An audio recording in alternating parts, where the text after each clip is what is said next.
নমস্কাৰ, মই শ্ৰী দিগন্ত ভৰালী। আজি আমি উচ্চতৰ মাধ্যমিক প্ৰথম বাৰ্ষিকৰ অসমীয়া বিষয়ৰ পাঠ্যপুথিৰ যিটো বিষয়বস্তু বা পাঠ্যপুথিৰ যিটো চিলেবাছ পাঠ্যক্ৰমৰ বিষয়ে আলোচনা কৰিবলৈ লৈছোঁ আৰু আশা কৰিছোঁ সকলো ছাত্ৰ ছাত্ৰী ভালে আছে। আৰু যিসকল ছাত্ৰ ছাত্ৰীয়ে ইউটিউবিয়ান একাডেমীত নামভৰ্তি কৰিছে তেওঁলোকক মই প্ৰথমেই আন্তৰিক অভিনন্দন জ্ঞাপন কৰিছোঁ। আৰু আমাৰ আজি প্ৰথম বাৰ্ষিকৰ আজি এইটো প্ৰথম ক্লাছ।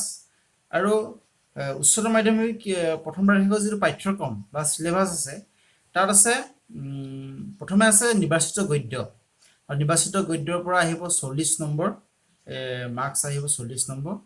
আৰু এইটো গুড ইউনিট 1 গুড 1। তাত আছে প্ৰথমটো আছে ধনৰ ব্যৱহাৰ, আৰু 2 নম্বৰ ধনৰ ব্যৱহাৰটো ৰচনা কৰিছে সত্যনাথ বৰাদেৱে। আৰু 2 নম্বৰ আছে অসমত মহাত্মা গান্ধীৰ প্ৰথম পদাৰ্পণ, ৰচনা কৰিছে পদ্মনাথ গোহাঁই বৰুৱা।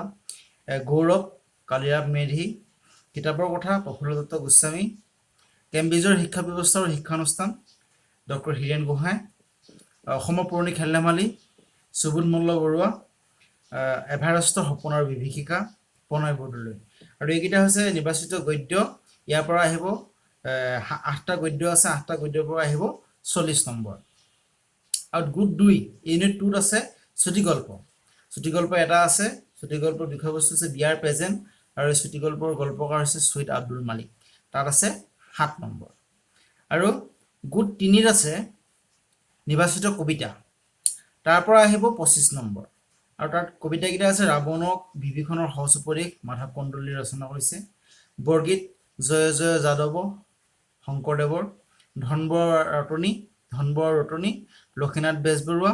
বনকুঁৱৰী চন্দ্ৰকুমাৰ আগৰৱালা। লাচিত ফুকন দেৱকান্ত বৰুৱা। ৰাজপথ ভৱানন্দ দত্ত।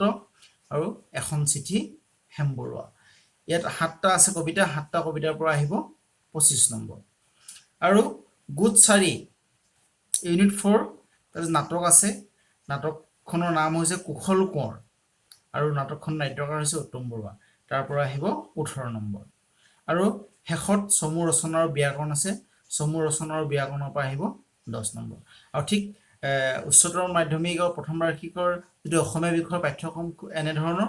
আৰু সকলোৱে ভাবিছোঁ মই যিখন সাহিত্য সৌৰভ উচ্চতৰ মাধ্যমিক প্ৰথম বাৰ্ষিকৰ যিখন পাঠ্যপুথি, সেই পাঠ্যপুথিখন সকলোৱে কিনিছে বুলি মই আশা কৰিছোঁ। আৰু প্ৰথমে মই আজি আমাৰ যিটো পাঠ্যক্ৰমৰ বিষয়ে মই সকলোকে অৱগত কৰিলোঁ। পুনৰবাৰ ইউটিউবিয়ান একাডেমীলৈ উষ্ম আদৰণি জ্ঞাপন কৰিছোঁ।